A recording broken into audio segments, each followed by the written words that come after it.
What is up, everybody, and welcome back to the channel. Today we are talking about a topic that we speak on a lot here, which is Retem Alnoth farming. But guess what? There was an update that was announced in the last headline, and I'm going to let you listen in on it. With the August update, we plan on making changes to enemies appearing throughout Elio and Retem so that they are less likely to drop low-rarity equipment relative to their level and drop Meseta instead. That's right, they actually modified the drop tables of these monsters in Elio and Retem, which is affecting how much Meseta you can make in Retem Alnoth. This is a wonderful update for anybody that is free to play and does not have access to premium features such as auto sell, since your inventory is not going to get filled up as much with those trash loot. Rather, you're just going to get more Meseta off some kills. What is wonderful about this is that the Meseta gains are way higher than they ever have been before, and I'm going to be showing you that in a 1 hour test. I do not show my buffs, but what I did have active for this hour was Party Boost, my 9% Try Boost from add-on skills. I had my Region Mag boost of 20% rare drop rate, and I did have a Rappy Fritter, which is 10% Try Boost. Plus I am premium, so I had 10% Try Boost from food. So all in all, I had 59% rare drop rate and 39% Meseta increase. Before I get into too much, I do want to remind everybody about how these PSE gauges work. We are going to see a lot of new players with the PS4 release, and if you are new, welcome. I'm going to explain to you really quickly how these PSE gauges work. So your basic goal when you're in a combat sector is to build your PSE gauge to a 5 out of 5 level. This PSE gauge is near your minimap, and when you get it to that 5th level, it will result in a PSE burst. These PSE bursts are large influx of monsters for a set amount of time, which will reward you great EXP, as well as a lot of great opportunities for good drops.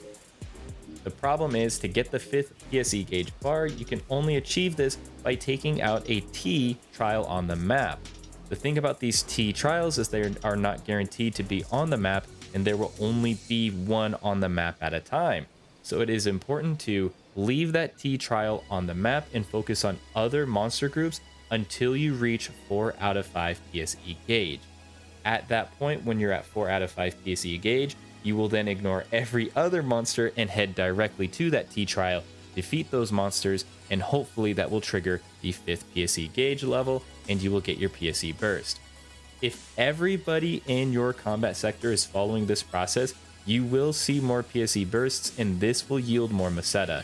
On average, when we are farming in rank 3 Retem Alnoth, we are receiving almost 30,000 Meseta per PSE burst. So just think of it like that. Every time you get a burst, you're getting another 30k. So if you're not doing this right and that bar is going up and down, you are missing out on 30,000 Meseta every time.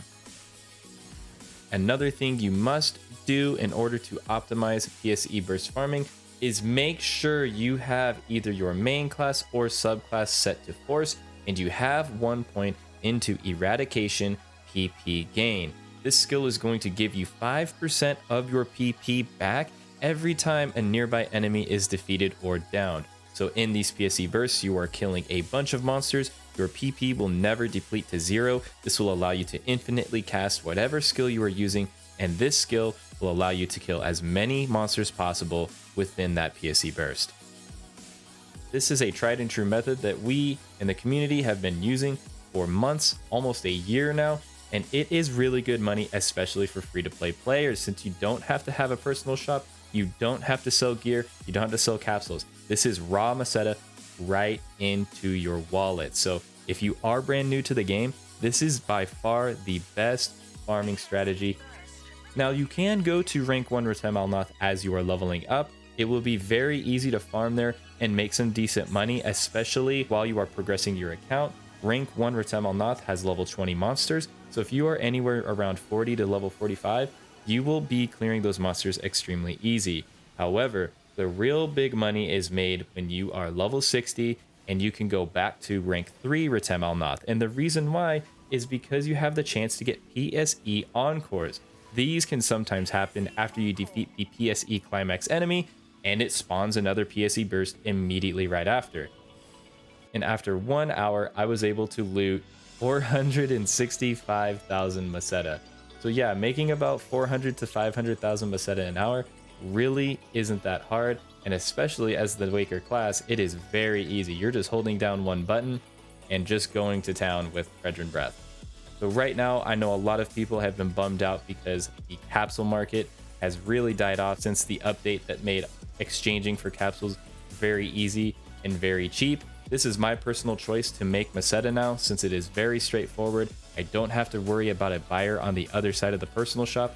I can just come here, farm. The more hours I put in, the more guaranteed Meseta I can receive. And that's going to be it for the video, guys. Nothing necessarily new, but I wanted to inform you about these updates and how significant they can be for your bank account. And until next time, guys, I'll see you all real soon.